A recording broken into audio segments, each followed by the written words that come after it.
लाडकी बहीण योजनेची जाहिरात देत असताना राष्ट्रवादीनं मुख्यमंत्री हा शब्द वगळलेला आहे। जाहिरातीमध्ये योजनेच्या नावातून मुख्यमंत्री हा शब्द वगळल्यानं शिंदे गटामध्ये सध्या नाराजी आहे। लाडकी बहीण योजनेबाबत राष्ट्रवादीच्या जाहिरातींवरून शिंदे गट नाराज आहे। अजित पवारांनी आणलेली माझी लाडकी बहीण योजना असा या जाहिरातीमध्ये उल्लेख करण्यात आलेला आहे। तर लाडकी बहीण योजना ही सरकारची अत्यंत महत्त्वाकांक्षी योजना आहे आणि या योजनेचं श्रेय महायुतीतल्या तीनही पक्षांना घ्यायचा आहे आणि तसा प्रयत्न दिसतो। उमेश पाटील राष्ट्रवादीचे प्रवक्ते सध्या आपल्या सोबत आहेत। उमेश पाटील जी नमस्कार।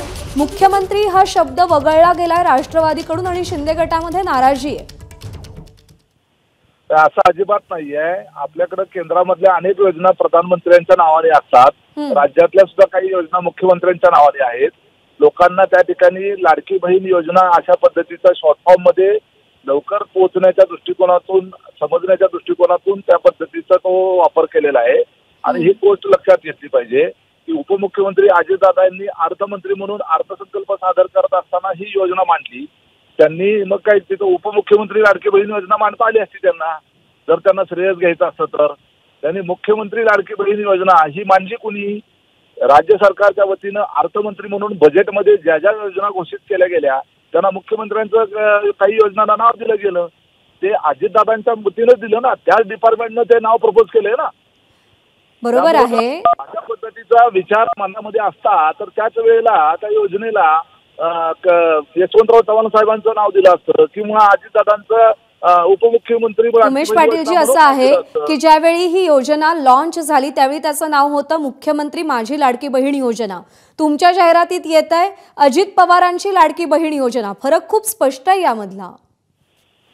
एक लक्षात घ्या की मुख्यमंत्री लाडकी बहीण योजना असंच त्या योजनेचं नाव आहे। जे फॉर्म कार्यकर्त्याकडून भरून घेतले जात आहेत त्याच्यावर मुख्यमंत्री लाडकी बहीण योजना असंच लिहिलेलं असतं। सरकारी दप्तरामध्ये सुद्धा मुख्यमंत्री लाडकी बहीण योजना म्हणून आहे। इंटरनेटवर फॉर्म भरायला गेल्यानंतर तिथेही मुख्यमंत्री लाडकी बहीण योजनाच आहे। ठीक आहे, तुमचं असं म्हणणं आहे की सगळीकडे नाव मुख्यमंत्री लाडकी बहीण योजना आहे। हा मुद्दा घेऊन मी संजय शिरसाट यांच्याकडे जाते, ते सुद्धा आपल्या सोबत आहे। पुन्हा येते तुमच्याकडे। संजय शिरसाट जी, उमेश पाटील यांचं असं म्हणणं आहे की आम्हाला याचं श्रेय लाटायचं नाही, कागदोपत्री नाव मुख्यमंत्री लाडकी बहीण योजनाच आहे। अजूनही नाराजी कायम राहील हे ऐकल्यानंतर? नाराजगी आमची नाहीच आहे। मुळामध्ये आमचं त्यांना एक सांगणं आहे की याच्यामुळे जे काही गैरसमज निर्माण होतात ना, आणि मग महायुतीमध्ये काही हे चाललंय का, एकमेकाच्या विरोधात चाललंय का वातावरण, हे वातावरण होऊ नये। कार्यकर्त्याला आपल्या नेत्याबद्दलचा आदर असणं हे स्वाभाविक आहे, परंतु एखादी योजना असेल, एखाद्या काही घोषणा असेल तर ही सर्वांनी मिळून त्याला साथ दिली पाहिजे, एवढं त्याचा मागचा अर्थ आहे।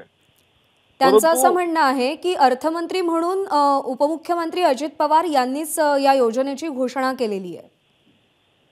हो, अर्थमंत्री किंवा गृहमंत्री किंवा आणखीन कोणते मंत्री यांचा सर्वांचा प्रमुख जो असतो, मंत्रिमंडळाचा प्रमुख, हे मुख्यमंत्री असतात। आणि मुख्यमंत्र्यांनी सुद्धा स्वतःच एकनाथ शिंदे माझी लाडकी बहीण योजना असं नाही केलं, तर ते मुख्यमंत्री हा एक नाव असतं, हेड, तर त्या हेड प्रमाणे त्यांनी मुख्यमंत्री माझी लाडकी बहीण योजना केलेली आहे। म्हणून श्रेय हे अजितदादांचं पण आहे, देवेंद्र फडणवीसचं पण आहे आणि मंत्रिमंडळातल्या सर्व सहकाऱ्यांचं पण आहे। म्हणून या योजनेला जो कॅबिनेटमध्ये जेव्हा मंजुरी मिळते तर सर्वच मंत्री मिळून त्याला मंजुरी देत असतात। एखाद्या प्रस्तावाला मंजुरी देताना हे सर्व प्रोसेस असतेच ना। म्हणून फक्त उत्साही कार्यकर्त्यांना माझी अशी विनंती आहे की आपल्या नेता अडचणीत येऊ नये किंवा आपल्या नेत्यांच्या बद्दलचं चुकीचे गैरसमज पसरवण्याचा आपण प्रयत्न जो होतो इतरांकडून, त्याला आपण पायबंद जर घालायचं असेल ना, जे सिस्टीमने ते करा। तुमच्या मतदारसंघामध्ये ती योजनेचा जर अंमलबजावणी सुरू असेल, अजितदादाचा मोठा फोटो लावा, प्रश्न येत नाही तो, कारण की तुमचे नेते आहेत।